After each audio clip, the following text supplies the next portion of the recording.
¿Alguna vez has tenido esa sensación de vivir en una batalla constante contra el agotamiento? ¿De que la energía se desvanece sin más, sin una explicación clara? Pues no, no es producto de la imaginación. Existe una fuerza invisible, un mecanismo biológico que, si se ignora, nos atrapa en un ciclo sin fin de cansancio y estimulantes. En los próximos minutos vamos a desvelar qué es, cómo funciona y, lo más importante, cómo podemos tomar las riendas para recuperar nuestra vitalidad de una vez por todas. Pensemos en un día cualquiera. Son las 10 de la mañana. Han pasado unas horas desde que nos levantamos después de, con suerte, haber dormido bien. Nos sentimos despejados, en alerta, con energía. Ahora, viajamos en el tiempo. Son las 10 de la noche. Llevamos ya 16 horas en marcha. Los párpados pesan, el cerebro parece estar como en una nube y los bostezos no paran. La pregunta del millón es, ¿qué ha cambiado realmente dentro del cerebro? La respuesta no está en el reloj, sino en una sustancia química que se ha ido acumulando en silencio cada minuto que hemos estado en pie, empujándonos poquito a poco hacia el agotamiento. Y esa sustancia tiene nombre: adenosina. Es la razón biológica, la explicación exacta de por qué no podemos estar despiertos indefinidamente. Y entenderla es la clave para empezar a gestionar nuestra propia energía. Entonces, vamos al lío. ¿Qué es exactamente esta adenosina? Pues para que se entienda fácil, es la principal responsable de lo que los científicos llaman la presión del sueño. Dicho de una forma muy sencilla, es como un marcador, un chivato que le dice a nuestro cerebro cuánto tiempo llevamos despiertos y, por tanto, cuánto sueño necesitamos. Cuanto más tiempo pasamos en pie, más adenosina se acumula y más fuerte es ese impulso de «necesito dormir ya». Y ojo que esto no es una teoría. Un estudio pionero de 1997, publicado en la prestigiosa revista Science, lo demostró a la perfección. Se pusieron a medir los niveles de adenosina y descubrieron que no paraban de subir, de forma constante. Después de 12 horas despiertos, los niveles eran un 60% más altos y tras 18 horas se habían duplicado. Es una acumulación implacable, no para. Hay una analogía que es buenísima para que esto se quede grabado a fuego. Imagina que el cerebro es un motor. El ATP, la energía que usa, es la gasolina. ¿Y la adenosina? La adenosina es el humo del tubo de escape, un humo que se acumula sin parar. El sueño, entonces, es el mecánico que entra por la noche y limpia todo ese hollín, dejando el motor listo para arrancar a tope al día siguiente. Y claro, aquí es donde entra en juego nuestra herramienta favorita para combatir el cansancio, ¿no? La cafeína. Pero vamos a ver que su función es más un engaño muy bien orquestado que una solución de verdad. Verás, la cafeína es lo que se conoce como un antagonista de la adenosina. A nivel molecular es una impostora casi perfecta. Es tan parecida que encaja en los receptores del cerebro como una llave en una cerradura. Pero aquí está el truco. En lugar de girar la llave y activar la señal de cansancio, la cafeína simplemente se mete ahí y atasca el mecanismo, lo bloquea. Imagina que estás en un concierto con la música a todo volumen. Esa música ensordecedora es la adenosina. La cafeína no baja el volumen. Lo que hace es ponerte unos tapones en los oídos. La música sigue sonando, de hecho cada vez más fuerte, pero por un rato dejas de oírla.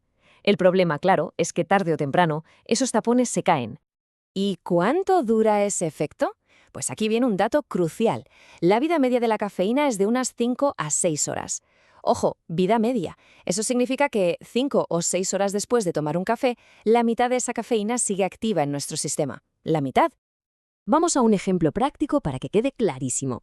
Si alguien se toma un café de 200 miligramos a las 4 de la tarde, a las 10 de la noche, cuando intenta dormir, todavía tiene 100 miligramos de cafeína activos en el cerebro. 100 miligramos, ahí, bloqueando a tope la señal de que es hora de descansar. Y esto nos lleva al famoso bajón de la cafeína. Porque no es que la cafeína nos quite energía al desaparecer, no.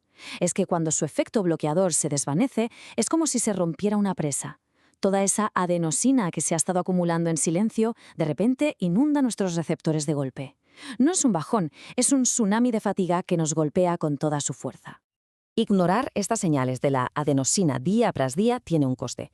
Se va acumulando lo que se conoce como una deuda de sueño. Y es una deuda que el cuerpo tarde o temprano siempre viene a cobrar. Un estudio devastador, publicado en la revista Sleep, lo dejó meridianamente claro. Después de solo 10 días durmiendo 6 horas por noche, el rendimiento cognitivo de los participantes era el mismo que el de alguien que hubiese pasado una noche entera sin dormir. Con 4 horas, era como haber pasado 2 noches en vela. Una barbaridad. Pero lo más alarmante de todo es que los participantes no se daban cuenta de su propio deterioro. Creían de verdad que se habían adaptado a dormir menos. Mientras tanto, las pruebas objetivas mostraban un colapso total de su rendimiento. Esa es la verdadera trampa de la deuda de sueño. Nos roba capacidades sin que ni siquiera lo notemos. Muy bien, ya hemos visto el problema. Ahora vamos a lo importante, la solución. Existe un protocolo para dejar de luchar contra nuestra biología y empezar a trabajar con ella, a nuestro favor, para dominar nuestra energía. Son 5 pasos clave. Primero, respetar la ventana natural de 14 a 16 horas de vigilia para que la presión del sueño se acumule de forma óptima. Segundo, un toque de queda estricto para la cafeína al menos 8 o 10 horas antes de dormir. Tercero, siestas estratégicas, unos 20 minutos para eliminar algo de adenosina, no para cargarse el sueño nocturno. Cuarto, el ejercicio programado, terminar el entrenamiento entre 4 y 6 horas antes de acostarse para potenciar el descanso. Y quinto, si hay deuda, se paga. Hay que recuperarse con una semana de sueño reparador y consistente. El caso de Roberto es un ejemplo perfecto. Su rutina era un manual de cómo generar una deuda de sueño. Cafeína por la tarde, ejercicio intenso justo antes de dormir y pantallas hasta medianoche.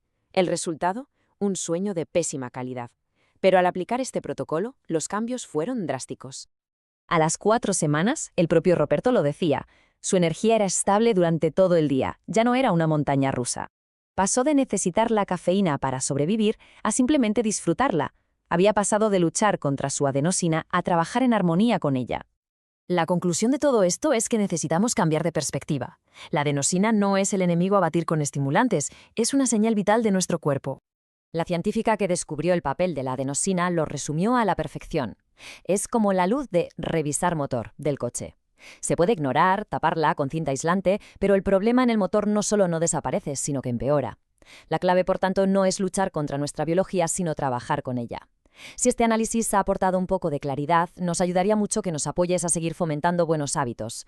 Dale a me gusta, suscríbete, activa la campanita y sobre todo compártelo con esa persona que sabes que lo necesita. Así que la pregunta final es personal. Ahora que se conoce la señal, que se entiende el mensaje que el cerebro nos envía cada día, ¿vamos a seguir poniendo cinta aislante sobre la luz de aviso o vamos a decidir por fin abrir el capó y revisar el motor? La decisión al final es de cada uno.